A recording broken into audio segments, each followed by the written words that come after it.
Media relations is totally schizophrenic at Stony Brook University. I think as a journalism student, it's extremely, extremely hard to report and do what you love to do and do what you need to do to get by. I know we're focused in medicine, but there is a school of journalism here with 200 plus kids that want this.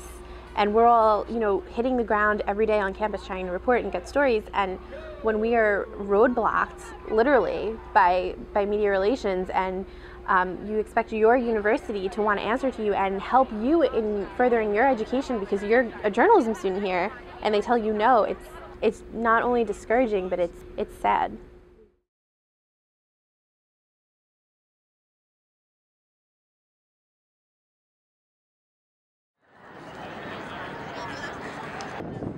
My attitude has always been that public relations people are there and they're not going away.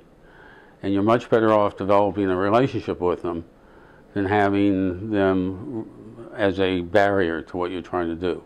Longer term, I'm optimistic that we're going to continue to improve the relationship. It's not horrible in my view. On the other hand, there are faculty members who are concerned that in playing the role they play, that they might turn out to be obstacles and may turn out actually to create barriers for our students. And I thought media relations was going to be this great resource for me and this friend, and we were going to get along, and my next 2 years at Stony Brook were going to be great because we were going to work together as a team. But it was not like that at all.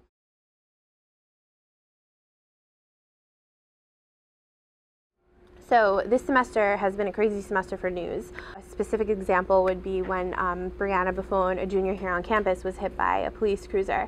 That was an instance where we were there the night it happened. We were reporting on it. We were trying to get more information from police officers, and they told us, media relations is going to brief you tomorrow. Well, that was great. We thought, wonderful. We're going to get up early in the morning. There's going to be a press conference. So that's exactly what we did. We had our cameras ready at 8 a.m. We were all excited, and a press conference turned into a press release for media relations. They actually never agreed to talk to us.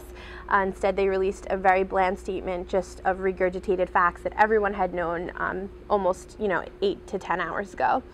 And in that instance, we went back to media relations and said, there are so many unanswered questions, like why did the university not respond to the campus when this happened? Who is the police officer that hit Brianna Buffone? Why did the police officer hit Brianna Buffone? These were all questions that we did not think were unreasonable. A week passed and we had 3 more days to complete the story. Friday night at about maybe 8 o'clock at night, he sent me an email telling me he's very, very sorry that media relations cannot release any information at this time. He told me they would not release a new statement, they would not talk to us in person, and they also had nothing to say on camera for our broadcast. But he did, as a courtesy, attach the same statement they had sent out 7 days before to the general campus and student media, and told me that I should use that again.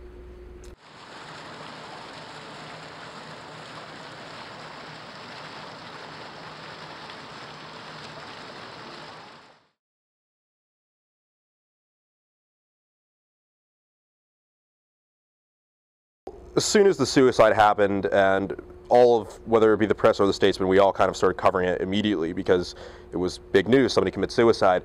And the second, I'd say about 2 hours into the story is when I first started to hear about Shep Rao really coming down on student journalists for the work that they were publishing. And she sent out basically a group email claiming that, the media covering suicides only causes more suicides. Had there been new facts, I guess I would have reported them around her, absolutely. I hate that she is the gatekeeper of this university. I would have tried my absolute hardest to continue reporting that story, but it just so happened that it kind of worked out that there was no other reporting that needed to be done after that.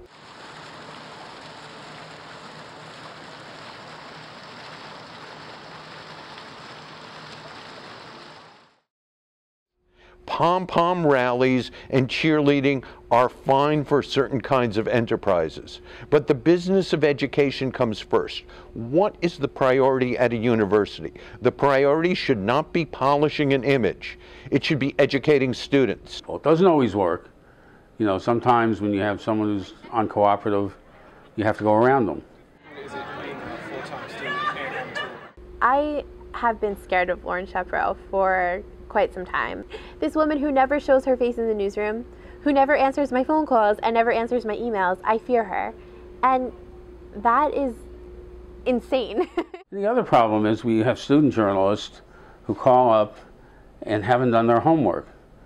When they see that somebody is not prepared, they shut down because they're afraid this person is not going to do an accurate piece. It's tough. I mean, we are students. A lot of us are new at this. We haven't been doing this for a while. People in the 110, the intro journalism classes, have never had an interview before, have never interviewed anyone or written a story. So coming at it new, they're going to make mistakes.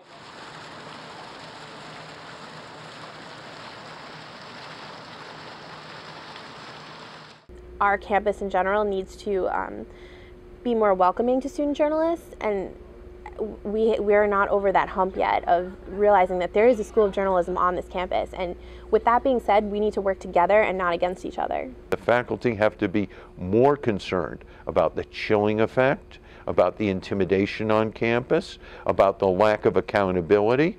What are we teaching our students?